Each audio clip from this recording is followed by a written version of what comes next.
Bom dia, povo de Deus. Bom dia. Bom dia, professor Léo. Bom dia. Bom dia, senhor. Tudo ótimo.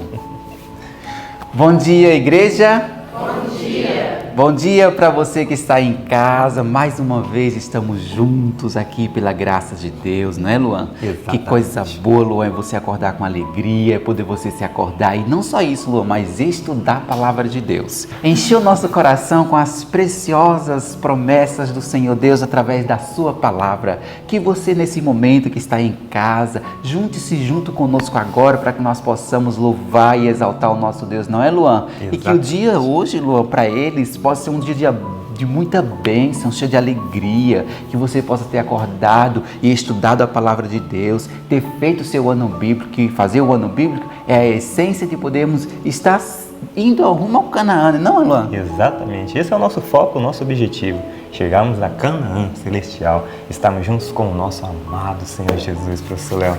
E nesse momento, nós vamos orar ao nosso Pai, né? Porque tudo que nós fazemos, nós antes oramos ao nosso Deus, né? Então vamos convidar a presença do nosso Deus eterno. Convido toda a igreja juntos a nos colocarmos de joelhos e fazemos essa oração ao nosso Pai.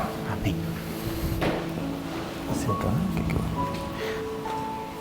Oremos então. Santo Deus, eterno Pai, querido Senhor Jesus, mais uma vez estamos aqui reunidos na Tua presença, Senhor, para Te agradecer pelas coisas boas que Deus já fez para nós durante essa madrugada, Pai de amor. Quero colocar dentro do Teu trono cada um agora nesse momento que está assistindo esse vídeo, Senhor Deus, que nos acompanha, Pai de amor. Senhor Deus, possa derramar bênção sem medida na vida de cada um deles, Senhor.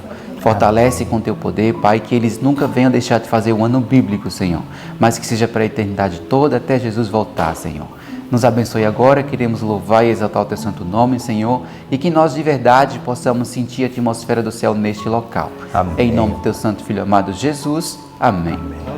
Muito bem, nesse momento nós iremos louvar ao Senhor, professor Léo, e nós que somos pessoas alegres, e somos pessoas felizes, porque temos o Senhor Jesus no nosso coração. Amém por isso? Amém, igreja?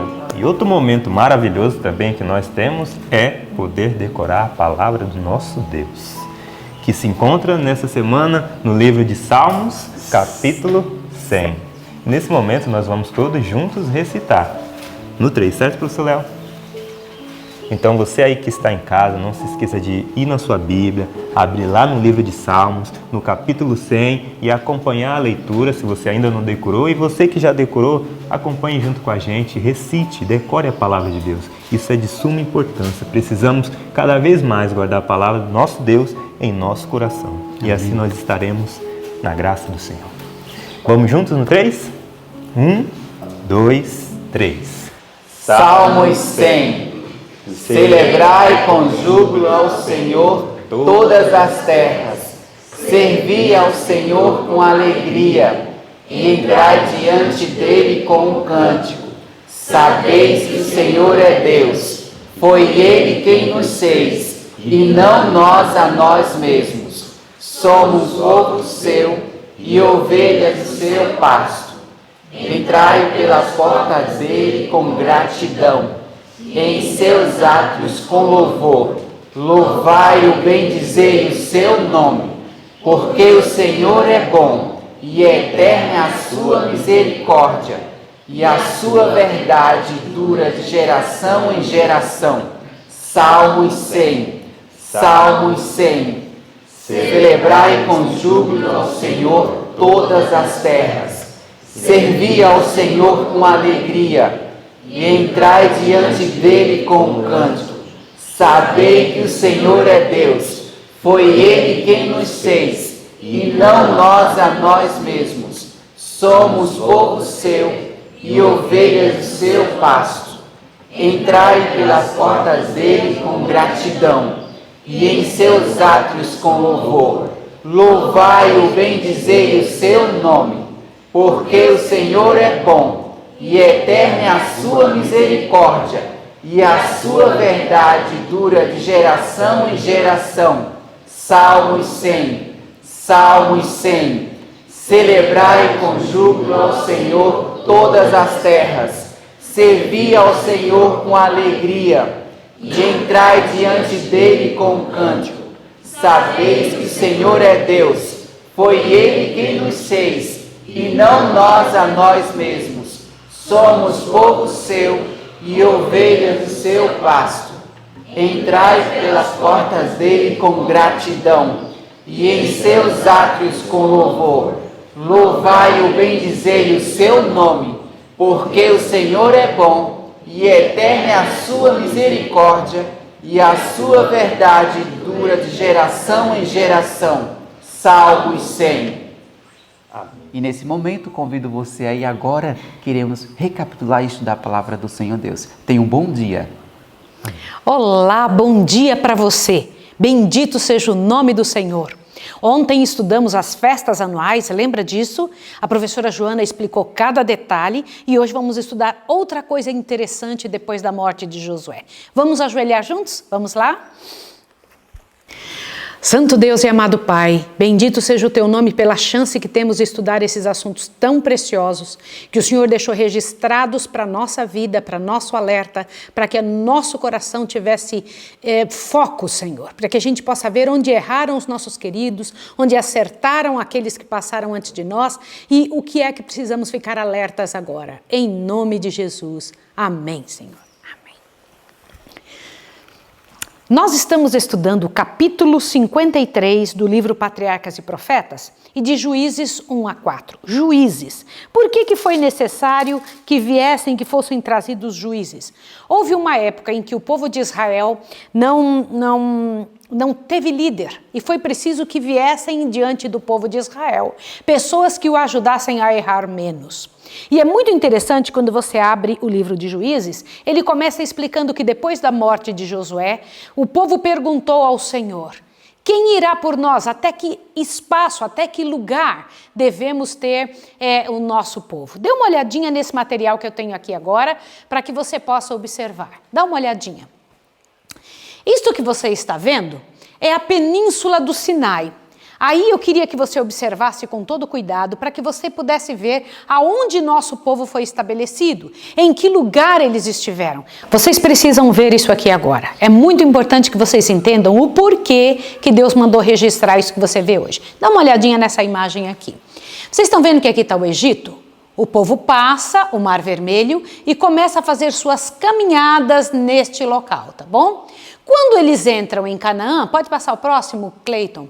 Quando eles entram em Canaã, dá uma olhadinha aqui, outros detalhes para que vocês possam ver, isso aqui é um mapa real. Este é um mapa real, onde as coisas foram acontecendo. Agora pode passar o próximo, para que vocês vejam aonde nosso povo ficou. Em que lugar eles permaneceram. Olha que interessante, aqui está a terra de Gósen, o deserto de Sur, aqui o Negueb, deserto de Zin, Moabe. Olha onde estão os moabitas. Percebe aqui, ó? Olha os midianitas aqui embaixo. Moabitas, midianitas. Tá vendo? Eu queria que você lembrasse disso aqui. Aqui está Edom. Dá para que você veja Amon, os amonitas aqui está Canaã. Perceberam? Rio Jordão de novo aqui, ó. Eu quero que vocês percebam bem isso, para que vocês entendam o que é que eu preciso mostrar. Pode passar o próximo. Aí, olha, aqui está, deste outro lado, aqui está o local onde o povo de Israel, as tribos, se colocaram em Canaã. Olha, Dan, Efraim, Manassés, Zebulon, Asser. Percebem isso? Manassés, entendam, Gádia. Olha os amonitas aqui, próximos ao povo de Ruben. Olha os moabitas embaixo de Ruben. Dá uma olhada que interessante. Por que eu preciso te dizer isso? O Senhor Deus colocou o povo de Israel exatamente nesse lugar por uma coisa muito especial. Eu tomei um susto ao ler isso, porque eu achei grandioso da parte de Deus. Olha só.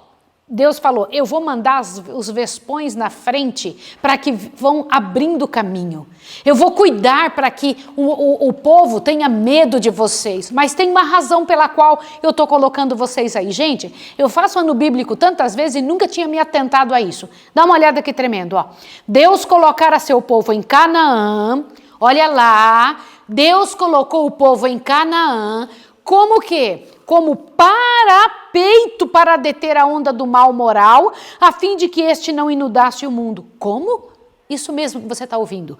O povo de Deus deveria ser como um parapeito. Satanás ia chegar ali, não ia conseguir entrar. Irmãos, mais uma vez eu me certifico que Satanás só entra onde lhe dão liberdade. Ele só entra aonde ele tem espaço. Não tem outra forma de Satanás entrar. Então nós temos que pedir a Deus que Deus nos ajude. O povo de Israel foi colocado como parapeito para que quem viesse desse lado e desse lado encontrasse um povo forte, trabalhado pelo Senhor, o sal da terra, a luz do mundo. Compreende isso? Esse era o desejo de Deus em proteção ao mundo para que as misérias não se espalhassem. Mas vocês querem saber? O povo de Israel não fez o que Deus pediu. Deus pediu que quando entrassem, exterminassem todos os povos dessa terra. Ao contrário, eles não fizeram isso. Eles tornaram essas pessoas devedoras deles. Falaram, vocês vão pagar imposto, mas continuam aí. E isso fez com que aquele povo crescesse tremendamente. Midianitas, amonitas, aquele povo do inferno, gente, cresceu terrivelmente e começaram a atrapalhar o povo de Deus. E a linguagem que é usada a respeito disso, de ter deixado o povo que não presta no meio do povo de Deus, e ainda o Senhor Deus diz, qualquer associação com gente que não é cristã, qualquer associação com alguém que não comunga a sua fé, será como o quê? Olha o que eu vou ler aqui para vocês, ó, te assusta. Agora você vai se assustar. Foram como espinhos nos olhos e aguilhões nas ilhargas. Como assim?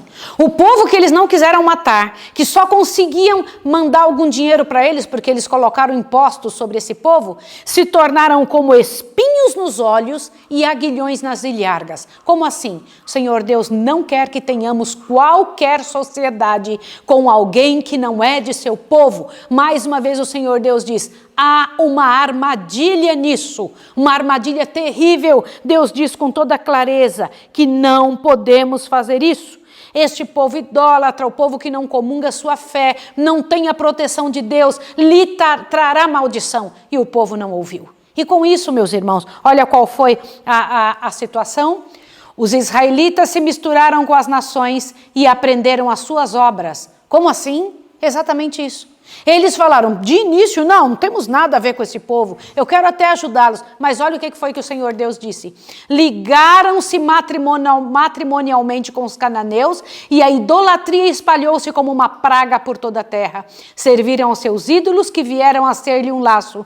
Demais disso, sacrificaram seus filhos e suas filhas aos demônios. Olha que ponto chegou. Não pense que isso foi da noite para o dia. Começaram com uma pequena sociedade, daqui a pouco estavam casando-se entre si, os limites vão sendo quebrados, daqui a pouco eles estavam adorando deuses e daqui a pouco estavam oferecendo seus filhos aos demônios. O povo de Israel entrou em apostasia completa. Compreendeu a seriedade disso? Eu tenho uma pergunta a fazer para você. Você tem sociedade com alguém que não é cristão? É hora de parar agora. O Senhor Deus diz que a rapidez com que um pecado se espalha no meio do povo de Deus é tremenda. Olha só, mas os pais haviam preparado o caminho para a apostasia. A apostasia de quem? De seus filhos. Diz que em uma geração o povo perdeu completamente seus hábitos simples. Tudo aquilo que lhe havia assegurado saúde física foi perdido em associação com os gentios. Olha que coisa tremenda! E determinou a condescendência com o apetite e a paixão. Como assim? Associaram-se com gentios, casaram-se com gentios, viveram recebendo dinheiro de gentios e agora seus filhos não tinham mais nenhuma barreira. E para piorar, mudaram os hábitos e ao mudar os hábitos se enfraqueceram. E ao se enfraquecer, acharam certo o que era errado e o errado acharam certo. Olha só, presta atenção. Pelos seus pecados, os israelitas foram separados de Deus. Sua força foi removida deles. Meus irmãos, Deus tenha misericórdia de nós e isso nunca nos aconteça. Sua força foi removida deles e não podiam mais prevalecer contra seus inimigos. Assim foram levados sob sujeição das mesmas nações que por intermédio de Deus haviam subjugado. Como assim? Eles se tornaram escravos do povo que eles mesmos tinham que subjugar. Não adianta, irmãos, qualquer acordo com o pecado, por menor que seja, se Deus diz não, é maldição na certa. Virá sobre nós maldição. Deixaram o Senhor Deus de seus pais. Logo, logo, o rei da Mesopotâmia, o rei de Moabe, os filisteus, os midianitas, começaram a trazer dificuldades para o povo do Senhor. Os amalequitas no sul, bem como os midianitas na fronteira oriental, nos desertos além, eram implacáveis inimigos de Israel. Na época de Moisés, eles tinham sido quase totalmente exterminados, mas eles eram chamados de habitantes selvagens e cruéis do deserto. Pode imaginar um negócio desse? E o interessante, irmãos, é que eles entravam e saqueavam. Pode passar, Cleito, mais um. Saqueavam. Olha só, olha que coisa interessante. Eu quero que vocês vejam essa imagem que eu coloquei aqui. Porém, não obedeceram ao Senhor. O dinheiro versus obediência. O Senhor Deus pediu que não fizesse. Pode passar o próximo? Aqui eu preciso te mostrar quem eram os midianitas e quem que eram os israelitas, os ismaelitas. Abraão, pai, esposo de Sara, ficou com Agar, lembra disso? E Quetura também. Sara é mãe de Isaac, o filho da promessa, mas Abraão também é pai de Ismaelita, o filho de Agar, dos ismaelitas. E Quetura, a mãe dos midianitas. Olha que interessante para você ver. Esses dois povos, ismaelitas e midianitas, se uniram profundamente contra o povo de Deus, para saqueá-los, para acabar com eles. Olha lá, Isaac, pai de Esaú, olha lá, e de Jacó. Jacó, pai dos israelitas. E Isaac é pai de quem? Edomitas e amalequitas. Quem que está contra o povo de Deus agora? O filho de Esaú, o filho de Quetura e o filho de Agar. Não é interessante um negócio desse? Não é terrível você imaginar que toda vez que se sai da vontade de Deus, o povo do Senhor é perseguido, e maldições entram, e miséria acontece, e o povo perde, e a força do Senhor vai para o brejo. É muito interessante ver isso. Pode passar, filho, mais um. Olha só. Olha o que o Senhor Deus tinha dito: vespões e feras do campo. Também enviarei na tua fronte vespas que expulsarão de diante de ti os heveus, os cananeus, os heteus. Não os expulsarei num só ano, para que a terra não se torne em um deserto. Pode passar avante. Olha lá. Mas se não lançar de fora os moradores da terra de diante de vós, então os que deixardes ficar vos serão por espinhos nos vossos olhos e por aguilhões nas vossas virilhas, e apartar-vos-ão da terra em que habitardes. Gente, não tem jeito. Toda vez que nós fazemos alguma coisa contra o que o Senhor Deus pede, o resultado vem. Não quiseram ouvir. Olha lá o povo de Israel oferecendo seus filhos a ídolos. Quando eu vejo um negócio desse, eu tomo um susto tão grande. O povo de Israel oferecendo seus filhos a ídolos. Pode passar avante. Os midianitas destruíam as plantações dos israelitas. Gente, os israelitas plantavam a sua terra na nova terra, a terra de Canaã, a Canaã celestial, a Canaã terrestre, quando de repente vinham os midianitas do deserto, vinham os filhos de Ismael, vinha aquele povo, entrava dentro do espaço de Israel, saqueava tudo, queimava todo o local e ia embora para o deserto de novo. Você pode imaginar um povo tão ruim desse? Que povo miserável, era isso que eles faziam. Eles saqueavam, pegavam tudo que tinha com o povo de Israel e queimava ainda o que sobrava. E por que eles faziam isso? Vou empobrecer vocês, levados e auxiliados pelo diabo. Olha, porque cada vez que Israel semeava, os midianitas e os amalequitas, como também os povos do Oriente, subiam contra ele. Tem jeito, gente. Olha que miséria. Por que que isso aconteceu? Por que que Israel estava ficando pobre? Por que que Israel estava perdendo bênçãos? Porque fez uma coisa que Deus pediu que não fizesse. No início parecia super inocente. Depois o Senhor Deus mostrou para eles, olha aqui, ó, quando damos um espaço para Satanás, ele abarca tudo. E então é nessa hora que aparece um grande herói, Gideão, o filho de Joás. Quem era ele? Ele não era absolutamente nada no meio do povo de Deus. Era um homem comum. Era um homem simples da tribo de Manassés.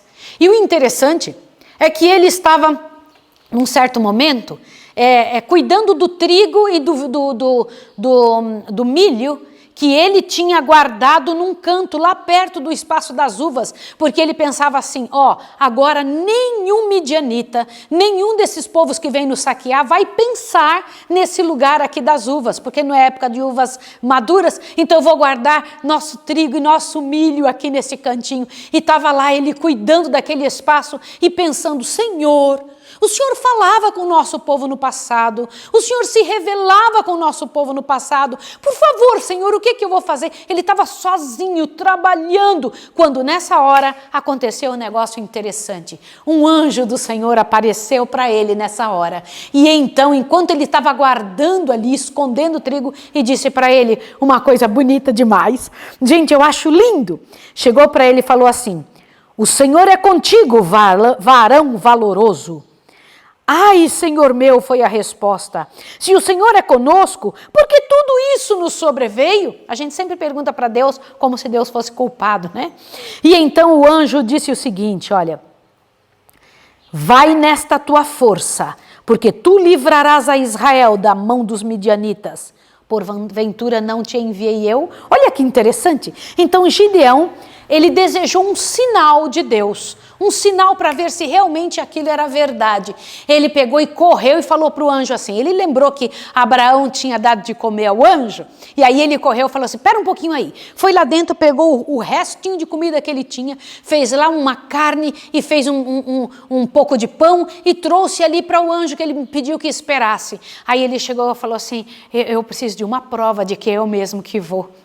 Aí o anjo falou assim, me dê a sua vara que está aí na sua mão. Coloca essa carne em cima da pedra aí e todo este pão e jogue o caldo por cima. Ele colocou. Aí o anjo pegou a vara, colocou em cima e fogo irrompeu e levou todo aquele, comeu aquele negócio. Não, o anjo não comeu, quem comeu foi o fogo, né? Eu achei interessante demais isso, eu fiquei olhando e Gideão disse, poxa vida, vamos conseguir. Só que o pai de Gideão tinha uma coisa interessante, né? Pode passar. Olha lá, o pai de Gideão tinha um altar, era idólatra que só ele, Joás era idólatra. E o Senhor Deus então pediu para Gideão, Gideão, vai até lá no altar que seu pai levantou para Baal e destrua tudo. A primeira coisa que você vai fazer para resolver o problema de adoração errada é destruir da tua própria casa, da casa do teu pai. Ele pegou um grupo, foi lá e destruiu tudo. Aí o povo de Joás, que adoravam nesse altar, no altar a Baal, quiseram matar Gideão. E aí o pai, olha só que interessante, de Gideão, sabendo que o anjo tinha falado com ele, disse o quê? Olha só, se Baal não pode defender-se a si mesmo, como ele defenderia nós? Parem de brigar por causa desse altar. Não se preocupem por causa desse altar. Gideão está certo. Eu acho muito interessante uma situação como essa, né? Pai de Gideão, então, embora idólatra, ajudou Gideão a começar o trabalho de limpeza do povo de Israel. Mas Gideão pede mais um sinal. Fala, Senhor, nós temos que subir para matar os midianitas, os amalequitas. Por favor, Senhor, me ajude, me dê mais um sinal. E então que entra aquela história dos novelos de lã. Você se lembra que ele colocou o novelo e disse assim, Senhor, se este novelo amanhecer cheio de água, eu sei que é o Senhor que me mandou. E depois ele pediu de novo, agora se ele amanhecer seco, se mesmo toda a chuva amanhecer seco. E o Senhor Deus fez exatamente para Gideão os sinais acontecerem. E então ele tinha lá uma multidão para subir contra os amalequitas. O Senhor olhou e falou, tem gente demais. Falou, como assim, Senhor?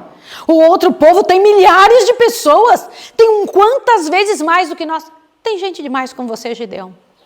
Eu quero que você jogue fora todos os covardes. Ai, gente, essa parte aqui me arrepiou. Porque olha o que foi que Deus disse. Olha só. Te assusta, encha seu coração. Muito é o povo que está contigo para eu dar aos midianitas em sua mão, a fim de que Israel não se glorie contra mim, dizendo, a minha mão me livrou. Agora, pois, apregou aos ouvidos do povo, dizendo, quem for covarde e medroso, volte e vá-se apressadamente das montanhas de Gileade. Vai embora bem rápido. Ele diz, vá-se embora apressadamente das montanhas de Gileade. Foi o Senhor que mandou dizer isso. Covarde e medroso, se mande daqui, mas vá rápido. Você pode imaginar um negócio desse? Aqueles que não estavam dispostos a enfrentar perigos e dificuldades, ou cujos interesses mundanos atraíam da obra de Deus seu coração, não acrescentariam força aos exércitos de Israel. Sua presença, te assusta, olha, não era só ir embora. Sua presença mostrar-se-ia apenas uma causa de fraqueza. E então, de 22 mil, ele ficou só com 10 mil. Gente, 12 mil se mandaram com medo. fraqueza. Vou-me embora, já que Deus disse que pode ir, eu vou. Eu não quero ficar no meio desse povo, não quero participar de guerra nenhuma, quero voltar para meu momento de paz, eu já tenho minha casa mesmo, eu já estou aqui, estou conseguindo viver mesmo com alguma dificuldade, medrosos e fracassados. Covardia é contagiosa, disse aqui o estudo. Covardia é contagiosa. Vocês sabem que quando tem no meio da gente aqui, alguém que começa com esse blá blá blá, começa com essa situação terrível e difícil de criar dificuldades em tudo, eu procuro tirar essa pessoa do meio dos outros o mais rápido possível. Por quê? Covardia é contagiosa. E isso é muito sério. Entenderam? Só que o Senhor Deus ainda disse que tinha muita gente. 10.000. Oh, meu Pai. Ei, Senhor. Que difícil. Mais de 2/3 do povo ele já tinha pedido, só que o Senhor falou, ainda é muita gente. Eu quero que você faça o seguinte, pega desse resto que sobrou, leva na beira do rio e manda eles passarem para beber a água. E o jeito que beber água eu vou te mostrar o que fazer. Irmãos, dá uma olhada no negócio fantástico. Olha o jeito que aconteceu, presta atenção. O povo foi levado ao lado da água na expectativa de fazer um avanço imediato do inimigo. Alguns, apressadamente, tomaram um pouco de água na mão e beberam enquanto andavam. O que eles fizeram? E saíram correndo enquanto andavam, bebendo a água. Outros, no entanto, se curvavam, quase todos se curvavam sobre os joelhos e comodamente beberam da superfície da corrente. Os que tomaram água com as mãos foram apenas 300. Peraí, daquela quantidade toda só sobrou quantos? 300. E o Senhor Deus disse, agora tá bom, esse é o tanto que eu quero. Irmãos, os midianitas, o povo do mal, eram milhares de milhares. E agora só sobrava para Gideão 300. Olha, confiar em Deus não é fácil, mas é a única coisa que a gente tem. 300 homens, mas como homens, fortes, corajosos e de caráter. Te assusta agora com o que eu vou ler para você. Ai, gente, eu quero muito ler isso aqui. O caráter muitas vezes é provado pelo meio mais simples.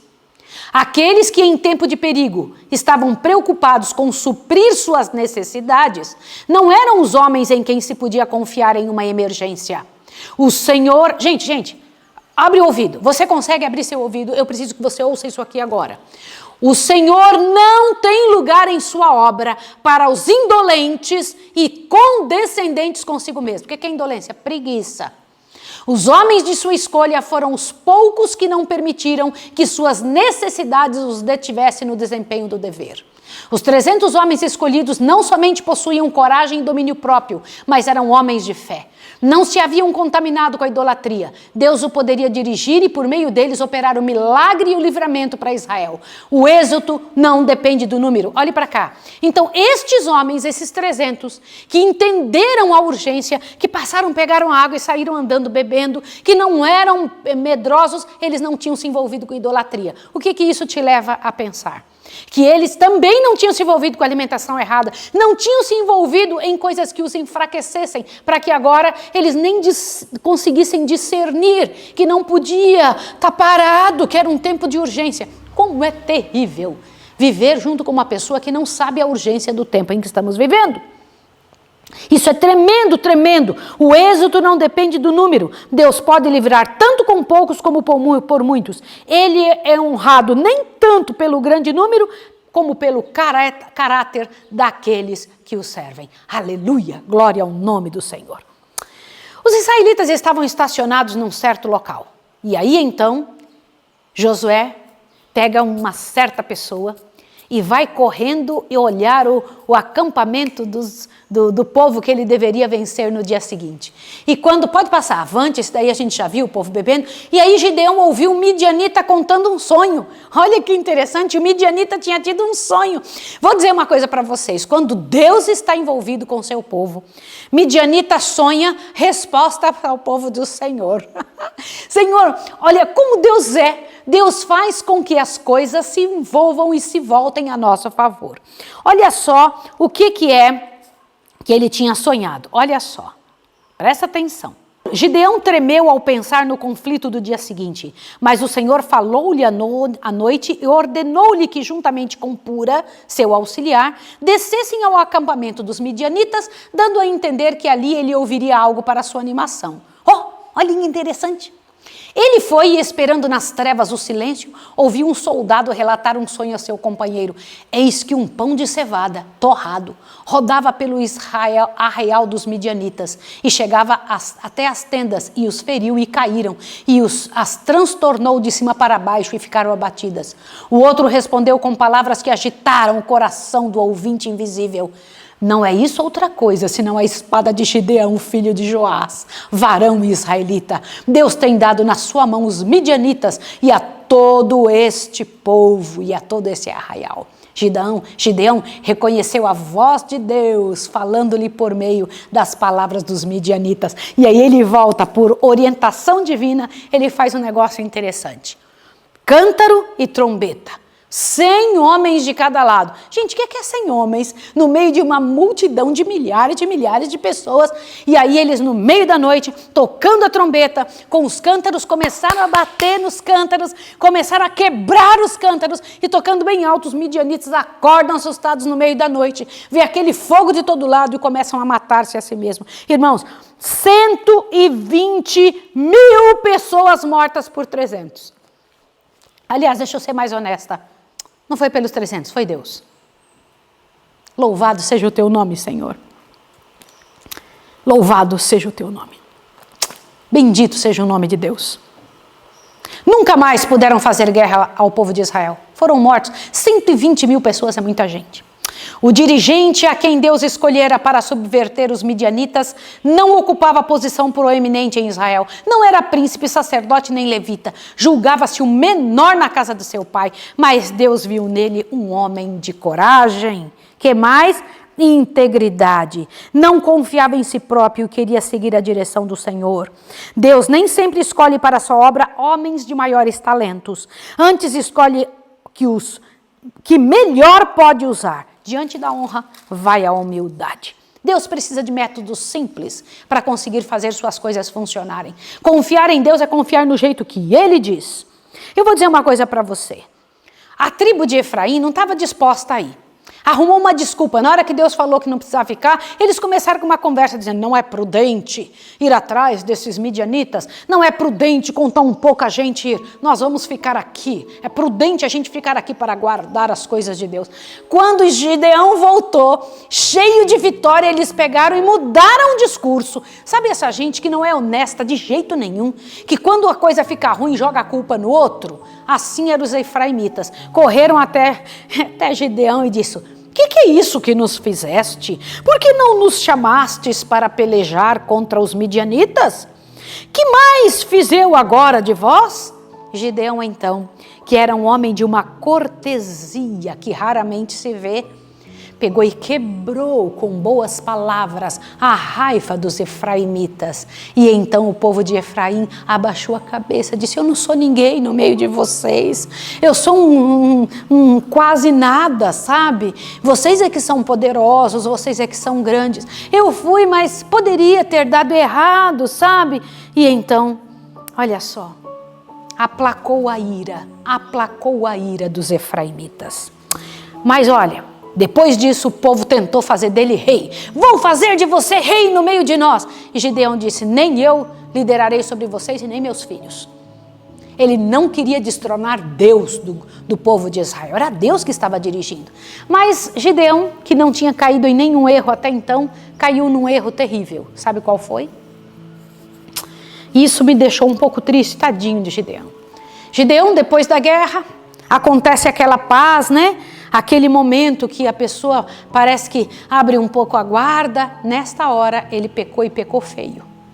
Sabe o que foi que ele fez? Ele ficou pensando, puxa, naquele momento que o anjo pegou a vara da minha mão e colocou sobre aquela comida em cima da pedra, quem sabe eu não me tornei um sacerdote? E pegou e falou assim, gente, me traz tudo aí que a gente recolheu dos midianitas, me traz os pendentes de ouro, me traz todo o material e eu vou dar um jeito agora, vou arrumar esse negócio. E pegou e mandou fazer um efode, sabe? Olha lá, o grande erro de Gideão. um culto não autorizado. Irmãos, como deve ser sério essa nossa posição? Ele fez um espaço para adorar a Deus, mandou construir um éfode, mandou construir roupas de sacerdotes. Ele queria ser o sacerdote, gente. Ele pensou que o anjo tinha escolhido ele para sacerdote. Ele não consultou ao Senhor. E por causa disso, os filhos acabaram entrando em idolatria. Porque Satanás só precisa de um espaço para entrar, para estragar, para estraçalhar as coisas. Irmãos, como é sério isso? E que grande o poder das palavras, irmãos. Palavras e ações tem sua influência por gerações, irmãos. Olha só, e outra coisa interessante, cuidado se você está na liderança. Aqueles que ocupam as mais elevadas posições podem transviar outros. Os mais sábios erram, os mais fortes podem vacilar e tropeçar. Há necessidade de que constantemente se derrame em nosso caminho luz do alto. Nossa única segurança está em confiar nosso caminho implicitamente àquele que diz, segue-me. Irmãos, não tem outro jeito. Quando homens rejeitam o temor de Deus, não demora a afastarem-se de honra e integridade. Você sabe qual que é o verdadeiro arrependimento? Abre bem o seu ouvido. Gideão se arrependeu. Qual que é o verdadeiro arrependimento? Abre o ouvido. O verdadeiro arrependimento é mais que tristeza pelo pecado. É uma decidida renúncia do mal. Irmãos, isso me faz pensar no juízo final. Muitas pessoas perderão a vitória que Deus conquistou para elas por causa de quê? Através de quê? Através de divertimentos frívolos, orgulho no vestir, satisfação do apetite, que lhe endurece o coração e embota a consciência. Então, na hora principal do problema, eles não têm condição de levantar-se a favor do que é certo. Eles não conseguem ouvir a voz da verdade. Essa foi a situação do povo israelita e por algum momento na vida de Gideão também. Irmãos, depois disso foi necessário levantar-se vários juízes para poder trabalhar, né? Os moabitas acabaram oprimindo Israel terrivelmente depois da morte de Gideão. Olha aqui, eu tenho uma lista de todos os juízes sobre Israel, né?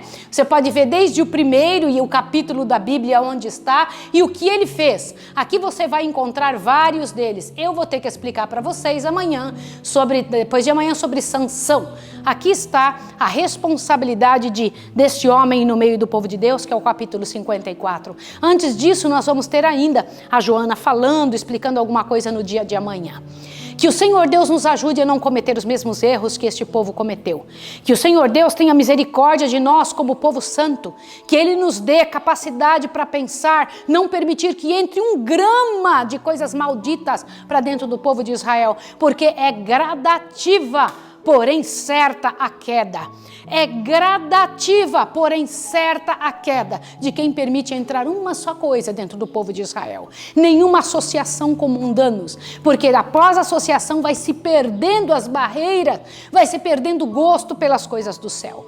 Que o Senhor Deus tenha misericórdia de mim e de você, que nossa mente seja aberta, que voltemos ao Senhor Deus do universo, seguindo explicitamente o que o Senhor Deus pede. Vamos orar? Santo Deus e amado Pai, o Senhor deixou registradas estas mensagens para nosso bem. Eu clamo a Ti em nome de Jesus, que a Tua bênção e o Teu poder se faça em nossa vida e se veja em nossa vida. Não nos permita tomar parte, Senhor Deus, em alguma coisa que vai trazer vergonha ao Teu nome e que vai, Pai de amor, tirar a força de Israel. Em nome de Jesus. Amém. Que o Senhor abençoe você e até amanhã.